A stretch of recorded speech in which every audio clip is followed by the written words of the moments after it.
পুলিশের বেপরোয়া গুলি, বিচার বহির্ভূত হত্যার শিকার আবু সাইদ। জাতিসংঘও বলছে, আওয়ামী লীগ কি বলছে, সে ড্রাগড, আন্দোলনকারীরা তাকে মেরে একটা ইস্যু তৈরি করছে, নানা রকম কথা হয়েছে না, বলছে তো। আজকে জাতিসংঘের এই রিপোর্ট দেওয়ার পর আমি ভাবছি যে এরপরে কি আর আওয়ামী লীগের কোনো রাজনীতি থাকে? একটা দলই একটা গণহত্যাকারীর দল। এই যে ছাত্ররা চিল্লাচিল্লি করে যে আওয়ামী লীগকে নিষিদ্ধ করতে হবে, এখন তো দেখা যাচ্ছে তাদের কথাই ঠিক। যদিও জাতিসংঘ বলছে যে না, দল নিষিদ্ধ করা যাবে না, রাজনীতি নিষিদ্ধ করা যাবে না, ব্যক্তির বিচার হয়।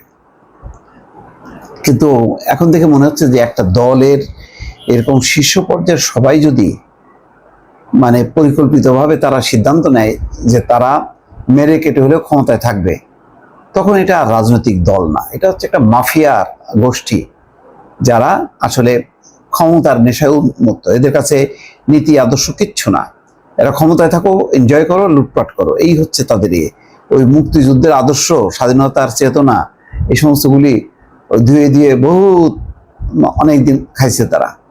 কিন্তু আড়ালে হচ্ছে লুটপাট আর আমি তো এগুলি প্রতিষ্ঠা করা। যাই কষ্ট লাগলো আজকে আবু সাইদের ঘটনাটা আবার চলে আসলো জাতিসংঘের রিপোর্টে। রংপুরের বেগম রোকেয়া বিশ্ববিদ্যালয়ের শিক্ষার্থী আবু সাইদকে বেপরোয়া গুলি করেছে পুলিশ। তিনি বিচার বহির্ভূত হত্যার শিকার হয়েছেন।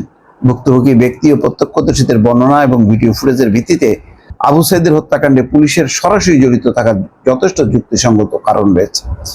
2024 সালের 1 জুলাই থেকে 15 আগস্ট পর্যন্ত সংঘটিত ঘটনার প্রবাহ বিশ্লেষণ করে জাতিসংঘের মানবাধিকার বিষয়ক হাই কমিশনের দপ্তরের তথ্য অনুসন্ধান প্রতিবেদন এই কথা বলেছে।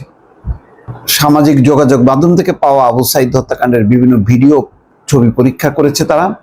এসব ছবি ও ভিডিওর মানোন্নয়নের কাজ করেছে জাতিসংঘের যে মানবাধিকার বিষয়ক কমিশন, ডিজিটাল ফরেন্সিক। তারা তাদের পদ্ধতি আছে কিভাবে সত্য মিথ্যা যাচাই করার। এরপর তারা প্রত্যক্ষদর্শীদের দেওয়া বক্তব্যের সঙ্গে ছবি ও ভিডিও মিলিয়ে দেখে এবং হত্যাকাণ্ডের ঘটনাটি পুনর্নির্মাণের চেষ্টা করে। প্রতিবেদনে বলা হয়, 5 ভাই ও 3 বোনের মধ্যে সবার ছোট ছিলেন 23 বছর বয়সী আবু সাইদ। পরিবারের মধ্যে তিনিই ছিলেন প্রথম বিশ্ববিদ্যালয় পড়ুয়া।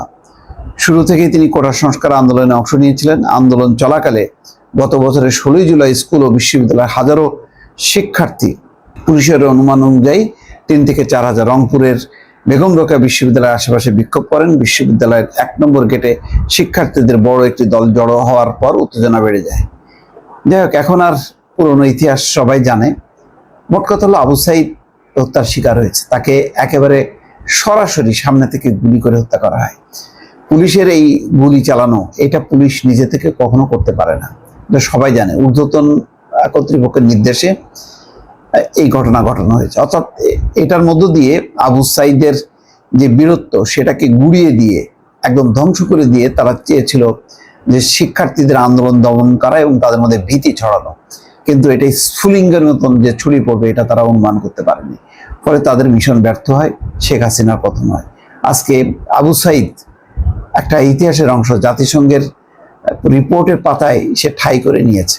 দর্শক, এর চেয়ে আর বড় স্বীকৃতি, আন্দোলনের এত বড় স্বীকৃতি, আবু সাইদের মৃত্যুর একদম যে পুলিশের গুলিতে মানে এইরকম নিশ্চিত প্রমাণ আর হতে পারে না। সেই জন্য বলছি যে আমি রিপোর্টটা পাওয়ার পর ভাবছি যে আওয়ামী লীগ আর কোন লজ্জায় মুখটা দেখাবে? তাদের আর মুখ দেখানোর কোনো কিছু বাকি থাকে? তারপরেও এটাই সত্য যে আওয়ামী লীগ মানতে চাইবে না, বলবে এটাই ষড়যন্ত্র, এটাই চক্রান্ত ছিল তাদেরকে উৎখাত করার। দর্শক, ভালো থাকবেন। আল্লাহ হাফেজ।